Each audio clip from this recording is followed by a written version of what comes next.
ఆదర్శానికి మారుపేరు, ప్రేమతత్వానికి చిరునామా, ఆకాశమంత సహనం, నికార్సైన భారతీయతకు వీలునామా శ్రీరాముడు.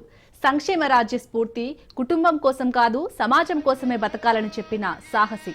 ఆయనకు అబద్ధం తెలియదు, కపటం ఎరుగడు, అయోధ్యను ఏలిన ధీరుడు. త్రేతాయుగంలో శ్రీరామచంద్రుడు సూచించిన సుగుణాలు ఎన్నెన్నో. శ్రీరామనవమి పర్వదినం సందర్భంగా శ్రీరామచంద్రుడు మానవ అవతారంలో భూమిపై చూపించిన మార్గం, బోధనలు నేటికి నిత్య స్ఫూర్తి. శ్రీరామచంద్రుడు కష్టాలను ఎదుర్కొన్న తీరు, సమస్యలకు చూపించిన పరిష్కారాలు, నేర్పు, ఓర్పు ఇలా ఒకటేంటి, మానవాళిని జాగృతం చేసేలా ఆయన చూపిన తోవ మనందరికీ ఆదర్శం.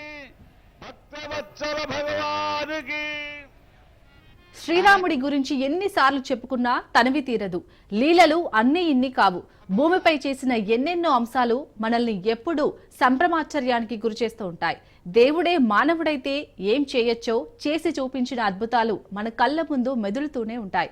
ప్రతి నిత్యం శ్రీరామచంద్రుడి గాథలు, రామాయణ కర్తవ్య బోధ మనకు స్ఫూర్తినిస్తూనే ఉంటాయి.